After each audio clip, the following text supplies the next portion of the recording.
meneja mradi wa Wimbe Consulate, mradi ambao tulitekeleza nchini Iran 2020. Tulilipwa malipo, ikabaki malipo ambayo inaitwa retention. Paka leo hatujalipwa. Nani aliwalipa? Ni mradi ulikuwa halmashauri. Mkurugenzi unatambua huu mradi? Mkurugenzi uko wapi? Mkurugenzi, naomba kusogea mbele.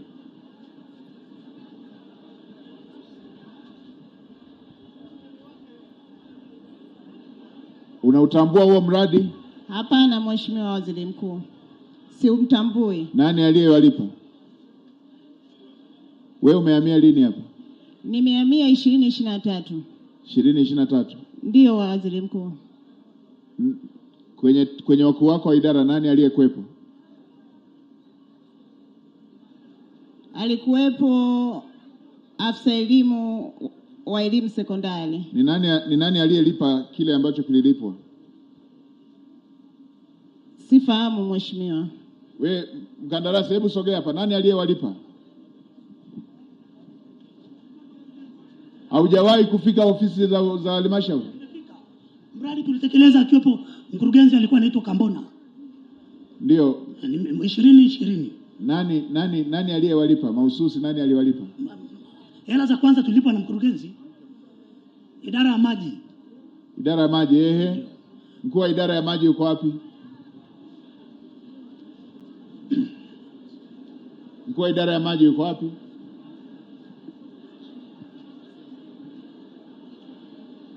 Yuko wapi? Mheshimiwa Waziri na mwenyewe amehama, ila idara ya maji sasa hivi inasimamiwa na Ruwasa. Meneja wa Ruwasa yuko wapi? Mheshimiwa Waziri Mkuu. Unalifahamu hilo jambo? Nalifahamu. Unalifahamu? Ndio. Kwa nini hamjamalizia hiyo fedha? Mheshimiwa Waziri Mkuu, wakati Ruwasa imeanzishwa kuna fedha miradi ambayo ilikuwa chini ya mkurugenzi ihamie Ruwasa. Kwa hiyo baada ya makabidhiano kuna fedha ambazo ziko kwa mkurugenzi kwa maana ya matazamio ya mradi bado hazihamishwa huku tuweze kumlipa huyu mkandarasi. Ninyi mnalifahamu na mradi mnaufahamu. Swali langu, kwa nini hamjalipa? Si mradi mnaufahamu na umemalizika? Ndio Mheshimiwa Waziri Mkuu. Mradi umemalizika 2020 na mnaufahamu na fedha zipo. Kwa nini hamjalipa? Mheshimiwa Waziri Mkuu, fedha bado hazijaja sababu zilikuwa ziko halmashauri kwa mkurugenzi, ilibidi azilipe sasa huku Ruwasa ili tuweze kuwalipa. Ni mbinguni? Hapana.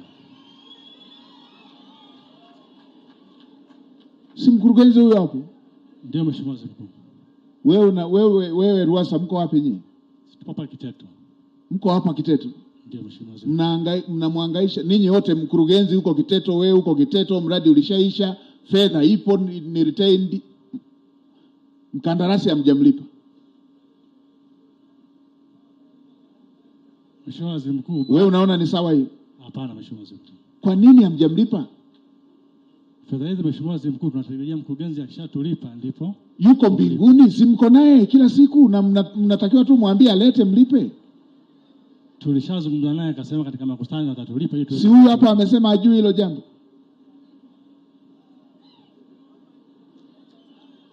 Wewe unadai shilingi ngapi? Mheshimiwa Waziri Mkuu anadai milioni 19. Milioni 19.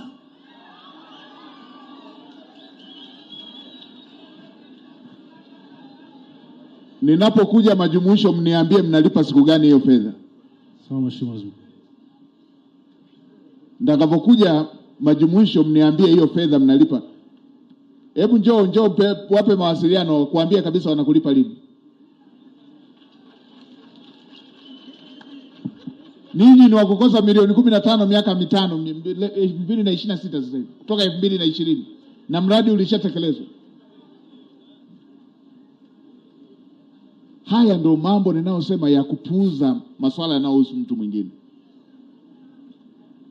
Hebu andika namba yako. Nataka ninapofanya majumuisho, meneja pamoja na mkurugenzi, ninapofanya majumuisho mniambie mnailipa lini hiyo fedha.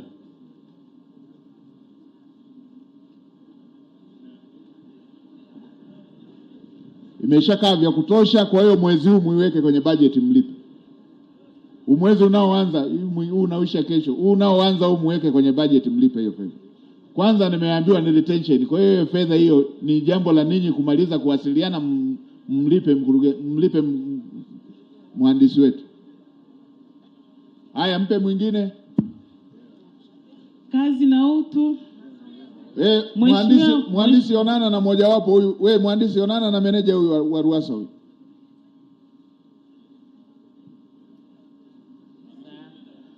Mheshimiwa Waziri Mkuu, kwa majina naitwa Tryphosa Lusioki.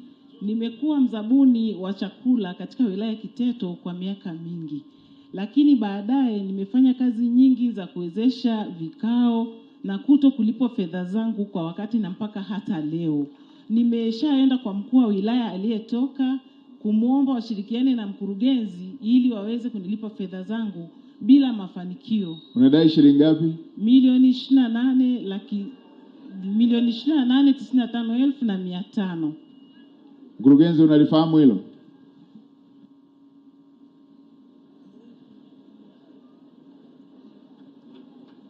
Ndiyo Mheshimiwa, nalifahamu. Mnamlipa lini?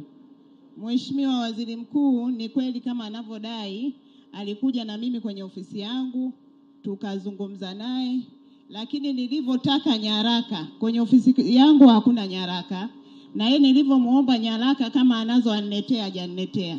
Kwa hiyo tumeshindwa kujua uhalali wa deni lake. Ninyi wale wanaolisha shule nyaraka zake wao mnaweka wapi? Ninyi si mna watu wanaolisha, wanaotoa huduma?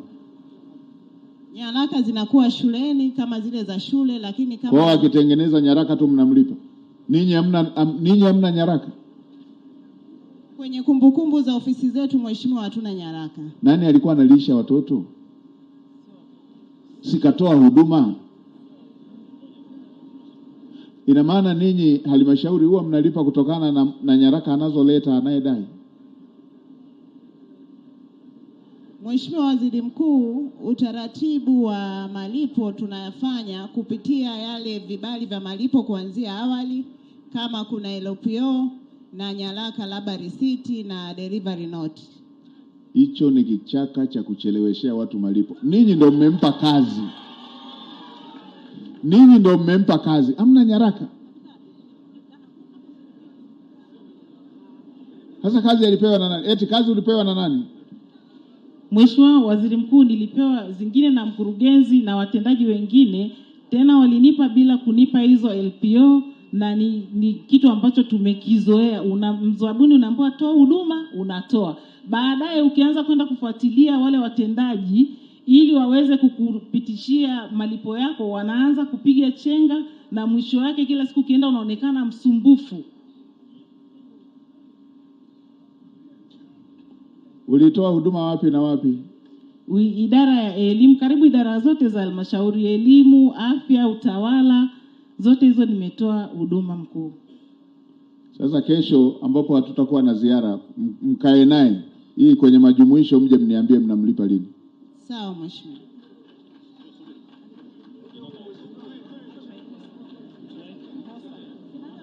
Haya, mpeni mwingine.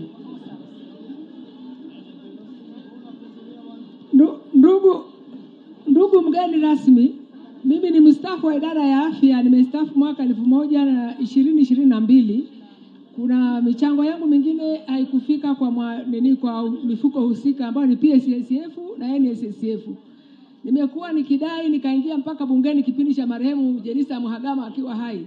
Akanirudisha kwamba hizo hela hazikufika kwenye mifuko, inatakiwa mkurugenzi wa halmashauri ya wilaya Kiteto anilipe. Toka nilipostaafu 2022 nimekuwa 2023 nikihangaika mpaka nikaingia bungeni, wakanirudisha hazina nikaja wakanielekeza nije halmashauri ya wilaya Kiteto kwa mkurugenzi. Nikaandika barua, wakaniambia kwamba wamefanya utafiti, sina nachodai, lakini barua zangu zinaonyesha na madai yote nayo yadai. Nimeweka vielelezo vyangu na barua nimempa mhusika hapa. Umempa nani? Nimempa mhusika, aliposema tu hapa wahusika barua zetu. Kule. Basi hiyo itafuatiliwa tu. DMO yuko wapi? DMO yuko wapi?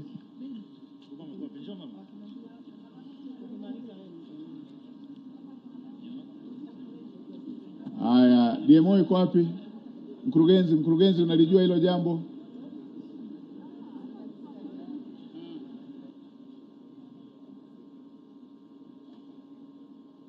Unalijua hilo? Mheshimiwa, ni kweli nalifahamu swala la huyo mstaafu, na alifika kwangu mara tu baada ya mimi kuhamia pale.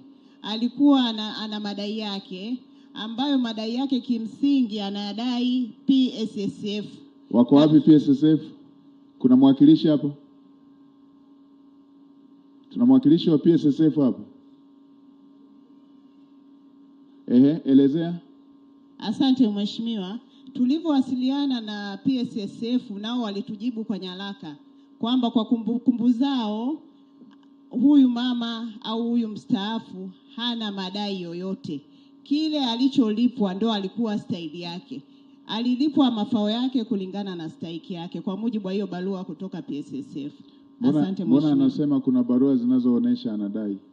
Hapana Mheshimiwa, tunaweza tukaziwasilisha kwako Mheshimiwa, barua zilizopo kwetu. Wanasema wamesha. Hebu mtanipatia hizo. Rasi, unalifahamu hili jambo? Hebu mpeni nyaraka Rasi aongee na huyo mtendaji mkuu wa PSSF. Sawa Mheshimiwa. Mwingine? Wale ambao wamewasilisha bahasha, wala msiwe na shaka, zimeshafika, nitazipitia tu moja baada ya nyingine. Ni njia nzuri ya kueleza maelezo yako, wala msipate shida ya kulielezea, ili tuwape fursa wengine ambao wana jambo la hapa. Twendeni haraka. Kwa majina naitwa ndugu Ngogi Zuberi Sejengo, ni mkazi wa kijiji cha Zambia, kata Lingatei. Mheshimiwa Waziri Mkuu, kwanza namshukuru Mwenyezi Mungu aliyokuwezesha kufika hapa katika wilaya yetu ya Kiteto kuja kuangalia matatizo na kero za sisi wananchi. Mheshimiwa Waziri Mkuu, mimi na kero zangu mbili.